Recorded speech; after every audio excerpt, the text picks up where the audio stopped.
Greetings, friends. Welcome to the Grit and Equity Talks podcast with yours truly, Dr. G.R.I.T. Thrilled to be here with you. Happy 4th of July week. I hope that you are just loving that. For us over here in the USA, born and raised Americans, I just think that, I'm so honored to be a part of this wonderful nation. Thankful to God for all the blessings, and I'm thankful to be free. Woo! That was a mouthful. With that said, I do want to go right into the announcements.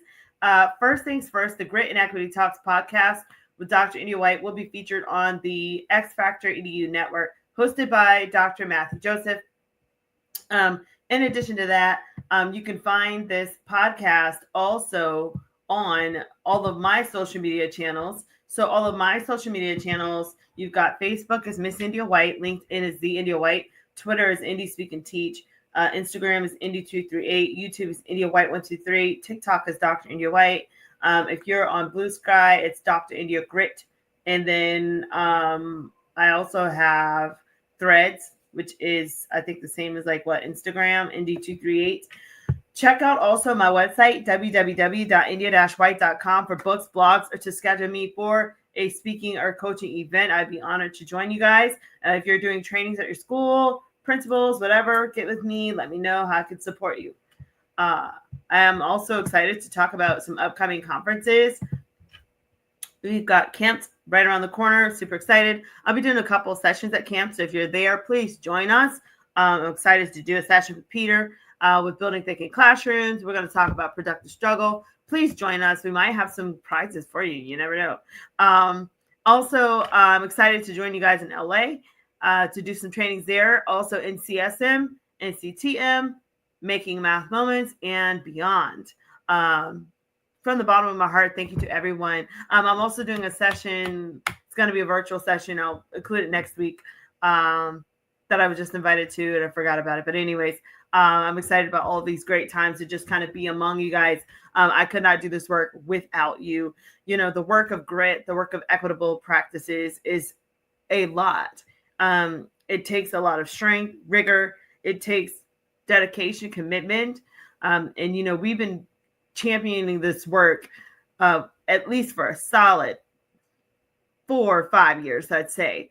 And it's not going to stop. I'm looking to just spread the message in this gritty nation, this grit movement, just to let us know, it's all about having that great resilience in time and, not giving up on yourself and your dreams or on others that are assigned to you.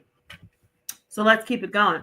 I do want to continue with my announcements. I do have the Grit Mini Workshop, Grassroots Workshop website. Check it out with Robert Kaplinsky and the crew over there on Grassroots Workshop's website. Thanks, Robert, for that.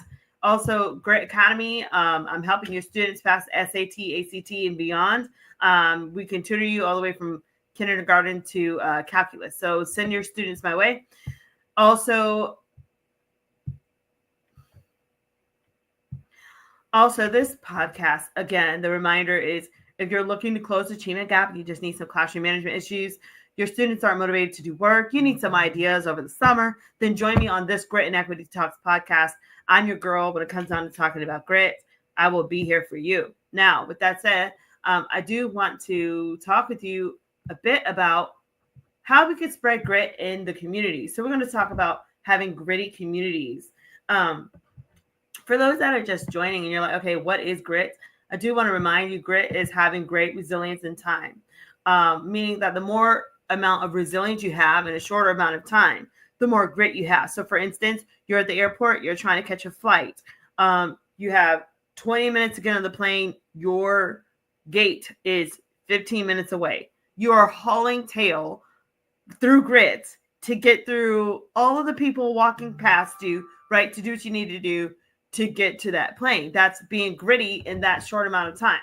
But if I told you that, your plane's not coming for another 4 hours, you're going to go hang out at Starbucks. You might go to one of the special VIP lounges in the airport. You'll call a couple of people, work on some assignments, whatever, do whatever, read a book, whatever. The grit level's not that high because you've got more time to accomplish a goal of catching the plane. So I hope that that is a good explanation of what grit is and how grit works. Grit is not, and I talked about this in the last episode, but grit is not doing insurmountable tasks in unrealistic amount of time. So it's not saying, oh, like as a teacher, for instance, I'm going to give my student 20 assignments due in an hour. That is abuse to me. I think that's just ridiculous. I don't think you're setting a student up to win. You're setting them up to fail, and you're setting them up for gotchas. If your concept of grit is a gotcha concept, it's not grit, right? It's something else, and it's not a practice that I would recommend. Now, with that said, I do want to give you guys some tips about communities and gritty communities and how we can spread the message of grit as members in the community, whether you're a parent, part of the PTA, you're part of it, you're a philanthropist, you have nonprofit organizations, whatever, and you're really trying to help people be more gritty in the home and things like that. First things first, I think it's imperative to connect with the families in your community. A lot of families might feel a little bit detached because maybe they don't know how to get connected and plugged in. When you're doing these connections in the community, I want you to ask some questions like, what do you guys have involved? Do you have like a time, like a cleanup day, beautification day? Do you have events? Do you have like a clubhouse? So you all can get together, play tennis, put some things in the grill, play volleyball. Like, what do you have going on for community engagement? Do you have STEM activities? Maybe there are some people that can donate so that you can bring in some people to do STEM camps, or maybe you can do camps at the YMCA. Maybe you can do a trip to the beach. Like, there's so many different things that you can do within the community to stay, abreast as to like what's going on and how you guys can stay connected together.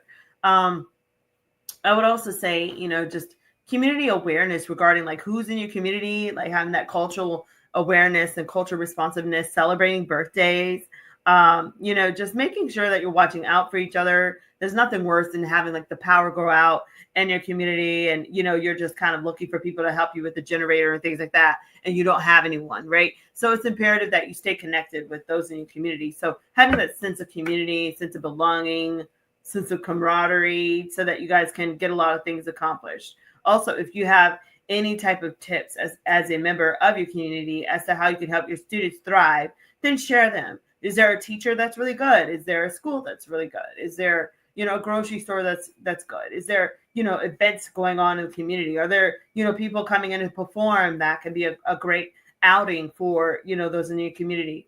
And stay gritty about it. Like keep that motivation, keep your energy levels high, right? Anybody can lounge around and be, pessimistic and lazy, whatever, but it takes, an intentional amount of grit where you say, no, I'm going to get up and do something and be active. Maybe you guys can jog together, walk together. There's so many different things and ideas that you can really start embracing as you're trying to, spread a gritty message across your community. I want to now shift it a little bit more towards education. I was able to find some things for you guys. I want to talk about it. And why are we talking about this? Because our communities are undergoing some funding cuts within the education budget.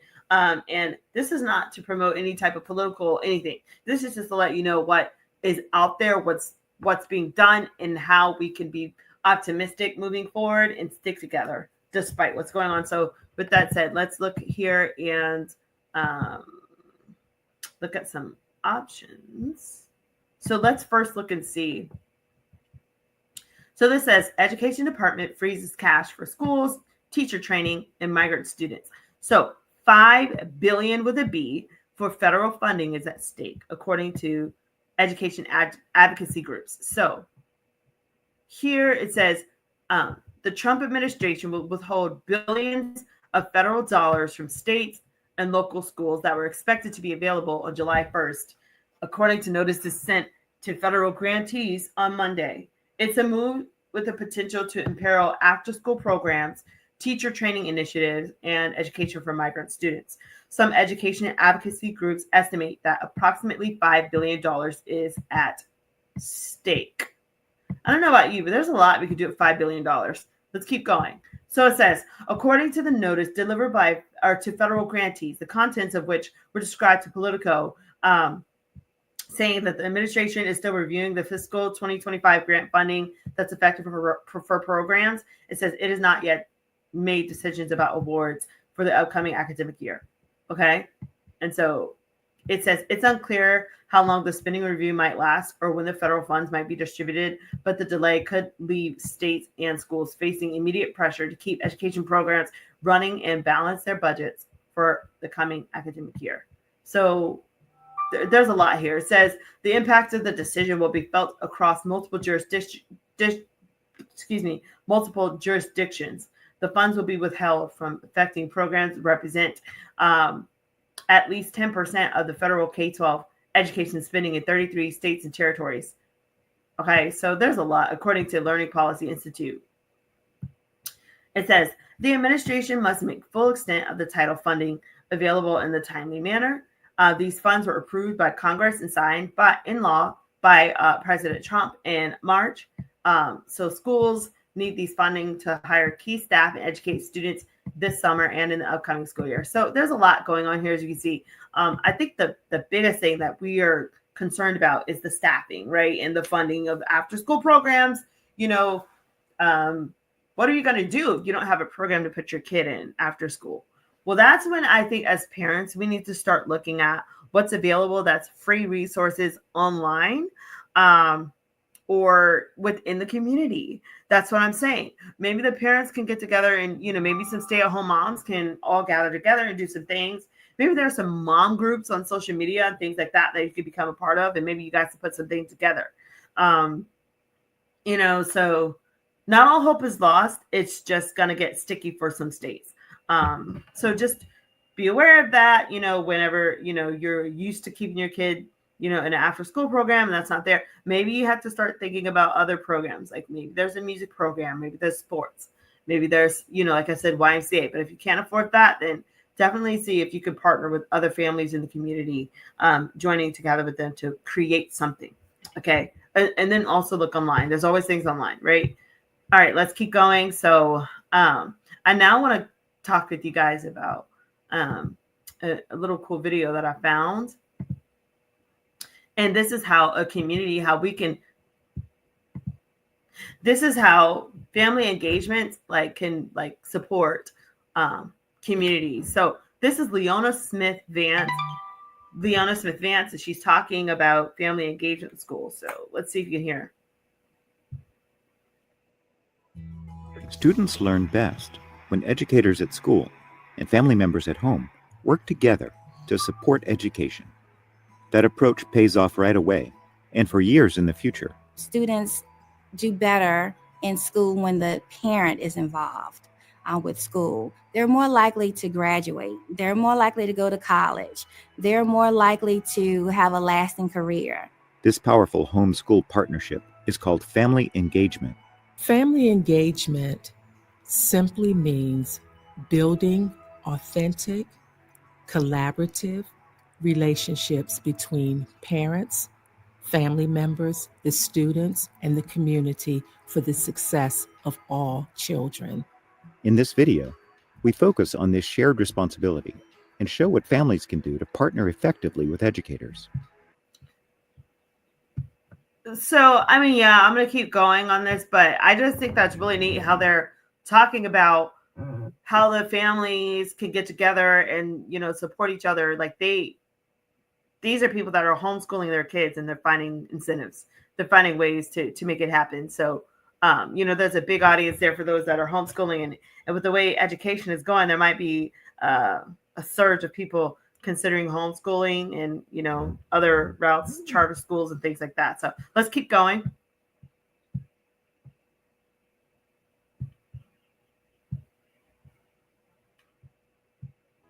Family engagement is key to the Virginia tiered systems of supports.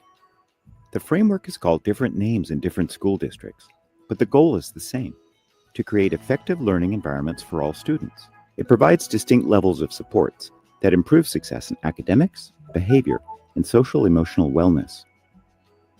Tier 1 services are for all students. Tier 2 services are for students who need help to strengthen specific skills. Tier 3 services are for students who need intensive, individualized services. The multi-tiered systems of support really is about providing the supports for the students, and in some cases supports for the family that help wrap around a kid, wrap around a family to make sure that that student can have success. Schools use 6 components to guide family engagement in the multi-tiered approach. These practices strengthen family and school partnerships. I like that. I'm gonna kind of just talk a little bit about the multi-tier levels of support, which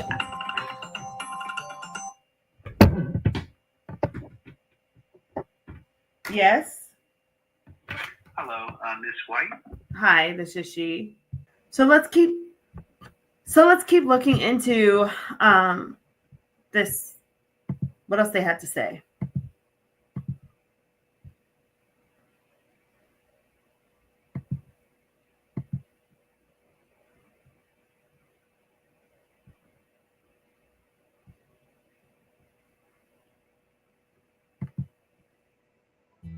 Students learn best when educators at school and family members que vengan a apoyar como a ayudar en lo que la escuela cuando hace eventos. I know a lot of times you might see, the moms are always engaging, but for a dad, it's beneficial as well. I mean, I've attended events, and sometimes I'm the only father there, but I feel like it shows in terms for not only the teacher, but the admin staff and even the students when you attend, that it's good to have, a father there. Yeah. It can be a challenge if you had a bad experience or a not pleasant experience as a child with school yourself, but coming at it with an open mind will ensure that you want something different for your child. Sometimes we as parents have to realize, okay, the system might have failed me, but I don't want the system to fail my child. So let me reach out instead. learning how to actively support their children's learning and success at school is one way families build empowerment. You don't know what you don't know, which means going to schools and saying, tell me more about. Way families build empowerment. You don't know what you don't know, which means going to schools and saying, tell me more about. Why is something happening? What should I be asking you about that I haven't asked about yet? If you're not feeling welcomed in your school, your child's school, I would encourage you to have a conversation with the administration. Share with them and give examples of what it felt like or what you're sensing or seeing within the school. It's really important for parents and parent leaders to work closely with the school, especially in communities that have very diverse needs. So I want to stop sharing there. I want to go back to when she was saying for families and parents to reach out to administrators if they feel like they need support. So I'm shifting this a little bit to now talk about how parents can advocate for their kids, because as a parent of two diverse learners, you know, my son being gifted, my daughter right now is ranked, I think, like number 1 in her high school. Go Gators. But anyway, when you're dealing with this situation, you still have to learn how to advocate, because unfortunately, students do still go through stupid stuff, right? And if they don't have a parent advocating for them, you just believe what, you know, was written on the referral, or you believe, you know, what people are saying without really looking into it. I had one situation of a student who, she's a bilingual student, but, you know, she was a little bit fidgety and all this. And they automatically assumed that this girl, you know, had ADHD. And they were automatically trying to put her in IEP classes and all this. But she actually might have been gifted. You know what I mean? So it's like, parents need to advocate. Stop believing everything face value, surface value of what the teacher is saying about your child or about what the school is saying. Like, you've got to look into this, you know. And sometimes I found that there is a behavior where a student of diverse backgrounds is, you know, almost like persuaded to go into an IEP automatically. Like, that student comes into the class, there's this bias and these assumptions they can't read. Oh my God, we got to hurry up and get them into IEP 504. It's like, and it's like, really? And sometimes they don't even get to know the student. So parents, you have to be smart enough to know I need to really advocate for my child before assuming that everything the teacher says is right. And I'm not downing what teachers say, but I'm saying if you're a parent of a diverse student, you better look into that because it might be false information. I'll give you a perfect example. So personally, my child, we had moved into a school district and this happened. They said, oh, he's special needs. We think your child has special needs. I said, excuse me. I said, we just moved from a school district. He was scoring like a 92, 96% on the district exam. Oh, we don't know. We think he's a special child. So guess what? He was already ranked gifted. So I asked him, I said, well, did you look at his gifted scores? So then they had to re-evaluate him. And yeah, guess what? He's gifted. So they wound up apologizing. Oh, we're so sorry, blah, blah, blah. But the thing is, the bias was there. And so it's horrible what my son and other kids like that have to go through for these incompetent leaders who go off of biases versus, truly giving children a fair chance and being open about receiving all students and not undermining their potential, So with that said, we've got to keep things in mind whenever we're trying to advocate for students.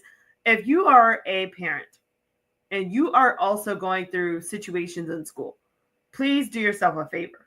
You need to understand who you can go to beyond the school administration, just in case the school administration is tripping. Then where do you go? You need to know who the school board member is over your region, too. And you can look up your address and find out who is over that school district. Two, you need to know who you need to go to in the Department of Education to file a complaint. You need to also know who the news people are in your district, just in case you need to file a news report. Because sometimes you've got to go as extreme as possible to get a point across, that your child is not going to suffer under an abusive system. So I hope that helps you guys.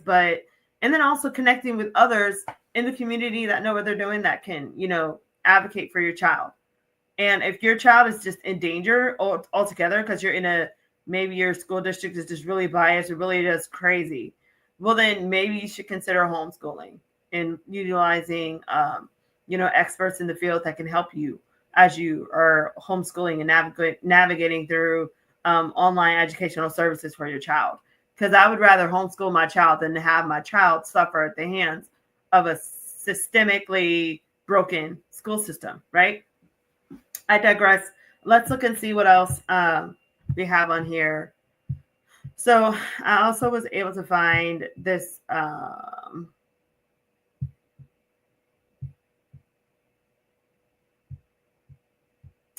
also was able to find this for us.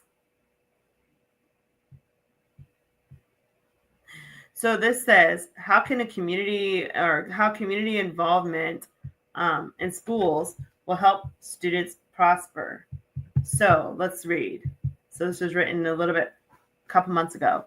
Schools play an integral role in every community, and since children eventually grow up to become members of those same communities, it stands to reason that communities should take an active role in ensuring schools deliver optimal learning environments to ensure happy, successful students and optimal environments for students to return back to their communities and use the same people that, went through your school systems. Here it says, while families and community partners often donate their time and resources to help schools thrive, responsibility for driving community engagement lies within the schools and school districts. So let's keep going. It says, it's talking now about a couple of points. Here they're talking about the importance of increasing access to community-based learning. So it says, Northern Youth Abroad is one community-based organization that receives funding to implement pilot project that connects over 20 Indigenous students. I love this, right? From various regions. Okay. They also talk about trying to boost student retention. Having a sense of belonging means that students feel valued, accepted, and included by their teachers and peers. Okay, it's hard to include a student if you feel like they're beneath you or their culture doesn't matter.